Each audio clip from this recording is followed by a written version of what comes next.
आपका संपर्क आपके इष्ट से हो गया है? क्या आपकी साधना में मार्गदर्शन मिल रहा है?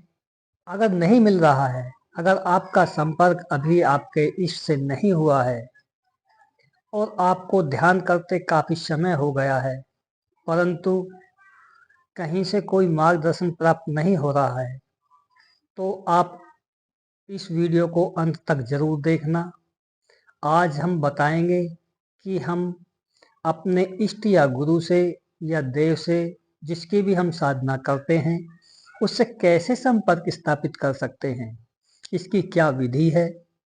अगर आप जानना चाहते हैं तो इस वीडियो को अंत तक जरूर देखना, ताकि संपूर्ण जानकारी मिल सके और आप भी अपनी साधना के दौरान अपने इष्ट से संपर्क स्थापित कर पाए, आपको भी मार्गदर्शन मिले, आपको भी अपने इष्ट की, अपने देव की कृपा प्राप्त हो।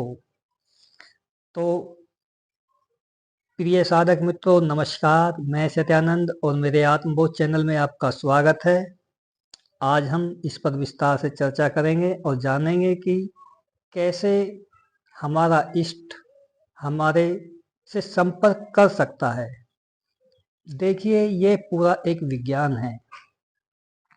इसकी एक वैज्ञानिक विधि है जिसके द्वारा आप अपने इष्ट से संबंध स्थापित कर सकते हैं, परंतु बहुत से लोगों को यह संपर्क स्थापित करना नहीं आता है, और संपर्क स्थापित हो भी जाता है तो वह उसकी अनुभूति ही नहीं कर पाते हैं। देखिए, ये जो संपूर्ण ब्रह्मांड है, इसमें दो प्रकार की वाइब्रेशन है, दो प्रकार की एनर्जी है।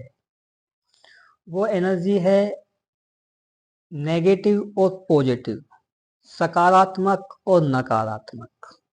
और इसी तरह से इस संपूर्ण ब्रह्मांड में दो प्रकार के चित्त हैं, एक नेगेटिव, एक पॉजिटिव, एक सकारात्मक, एक नकारात्मक। जिसके जैसी चित्त की वृत्तियां होती हैं, जैसा जिसका चित्त होता है, जैसे जिसके संस्कार होते हैं, उन संस्कारों के परिणाम ही उसके चित्त की वृत्तियां होती है, उसका व्यवहार होता है। अब मान लीजिए किसी व्यक्ति का चित्त या उसका मन नकारात्मक ऊर्जा से भरा पड़ा है, वह हमेशा नेगेटिव ही सोचता है, वह किसी के बारे में भी अच्छा नहीं सोचता, उसके अंदर कोई भी सकारात्मक विचार उत्पन्न नहीं होते हैं। ऐसा व्यक्ति हमेशा चिड़चिड़ा रहता है, दुखी रहता है और बीमार रहता है। क्यों? इसका क्या कारण है? क्योंकि उसने अपने अंदर, अपने चारों तरफ नेगेटिविटी अर्थात नकारात्मक ऊर्जा को बढ़ा लिया है, उसको नकारात्मक ऊर्जा ने घेर लिया है, उसको नकारात्मक ऊर्जा प्रभावित करने लगती है। जब किसी का मन विक्षिप्त हो जाता है, जब कोई व्यक्ति दूषित विचारों से घिर जाता है, ऐसा चित्त, ऐसा व्यक्ति बहुत ही बीमार दिखाई देता है। और विक्षिप्त चित्त को, बीमार व्यक्ति को वो नेगेटिविटी पकड़ने लगती है। वो ऊर्जा, जिसकी इच्छाएं, तृष्णाएं, वासनाएं इस व्यक्ति से, इस चित्त से पूरी हो सकती हैं, ऐसी एनर्जी, ऐसी नकारात्मक ऊर्जा उस व्यक्ति को पकड़ लेती हैं, उस चित्त को घेर लेती हैं और उसके अंदर जाकर उसे अपनी इच्छा, वासना, तृष्णा पूरी करती हैं। इसी प्रकार से जो आदमी, जो व्यक्ति सकारात्मक सोच वाला है, जो अच्छे विचारों वाला है, जो अच्छे संस्कारों वाला है, उसको सकारात्मक ऊर्जा मिलने लगती है, उसके संबंध अच्छे होने लगते हैं, उससे हर व्यक्ति अच्छा व्यवहार करता है, वो हर एक व्यक्ति से अच्छा व्यवहार करता है, उस पे सकारात्मक ऊर्जा का प्रभाव पड़ने लगता है, जिससे उसका जीवन भी शुद्ध हो जाता है, अच्छा होने लगता है। तो ये है नकारात्मक और सकारात्मक ऊर्जा को अपनी तरफ प्रभावित करने की विधि। आप अपने चित्त को सुधार कर उसमें अच्छे संस्कार विकसित करके अपनी नकारात्मकता को समाप्त करके पॉजिटिव विधि को बढ़ा सकते हैं, अपनी सकारात्मक ऊर्जा को बढ़ा सकते हैं। अब हम बात करते हैं कि ध्यान करने वाले साधक अपने इष्ट या पितरों से या अपने इष्ट से या अपने भगवान से, जिसकी भी वह साधना करते हैं, उससे कैसे संपर्क स्थापित हो या उनका संपर्क अपने इष्ट से है भी या नहीं है, यह कैसे जान सकते हैं। तो देखिए, जब कोई व्यक्ति साधना करता है, ध्यान करता है, तो उसके अंदर स्वाभाविक रूप से सकारात्मक ऊर्जा का प्रभाव बढ़ने लगता है। अगर आप ध्यान करते हैं परंतु आपका चित्त शुद्ध नहीं है, आपके विचार शुद्ध नहीं है, आपका मन शुद्ध नहीं है, तो आपकी ध्यान साधना का कोई भी परिणाम आने वाला नहीं है, आपको कोई मार्गदर्शन नहीं मिलेगा। जब तक आपका चित्त शुद्ध नहीं होगा तब तक आप सकारात्मकता की तरफ, आध्यात्म की तरफ आगे नहीं बढ़ सकते हैं। इसलिए जब आपका चित्त शुद्ध होता है, जब आपके संस्कार अच्छे होते हैं, पूजा पाठ करते हैं, ध्यान साधना करते हैं, ज्ञान ग्रहण करते हैं, सत्संग सुनते हैं, तो आपके अंदर नेगेटिविटी समाप्त होने लगती है और सकारात्मक ऊर्जा का प्रभाव होने लगता है। जब आप ध्यान साधना करते करते काफी समय हो जाता है तो आपके अंदर सकारात्मक ऊर्जा का प्रभाव पड़ने लगता है।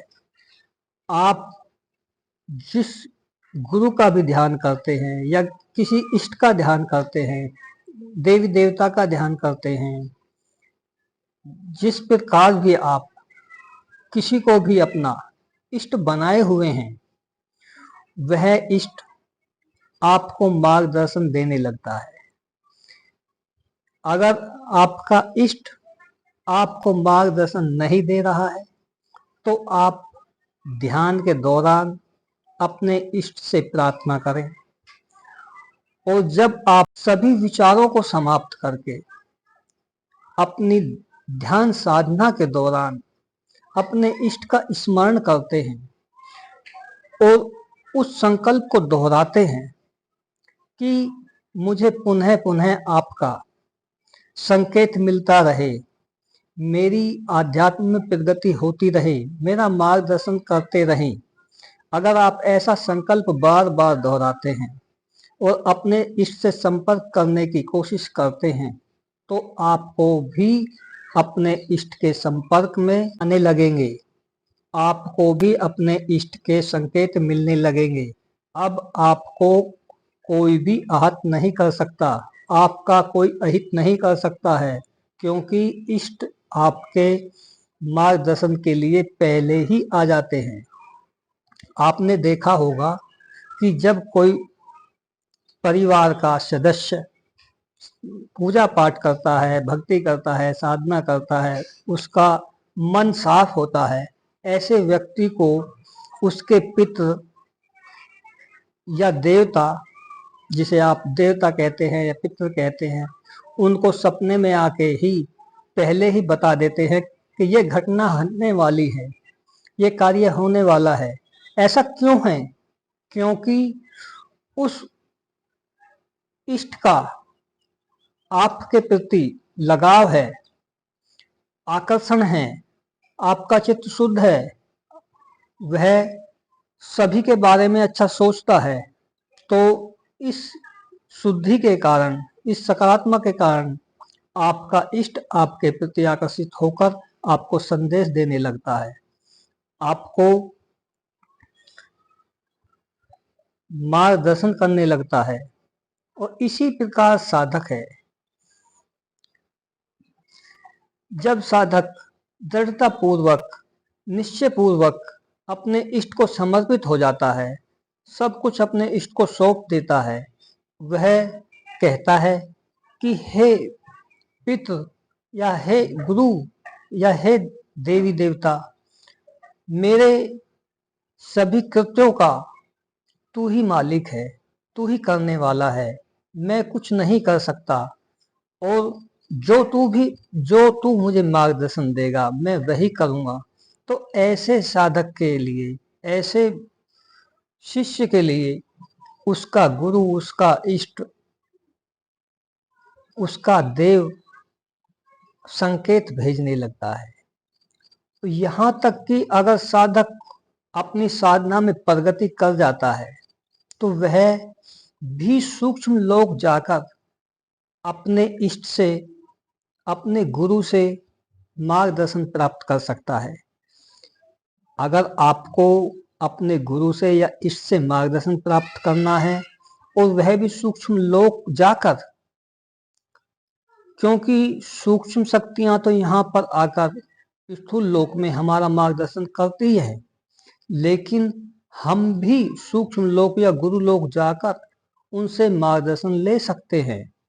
लेकिन उसके लिए आपको मैं अगली वीडियो में विधि बताऊंगा किस प्रकार आप सूक्ष्म लोक या गुरु लोक जाकर अपने इष्ट से, अपने पितृ से, अपने गुरु से मार्गदर्शन प्राप्त कर सकते हैं, संकेत प्राप्त कर सकते हैं।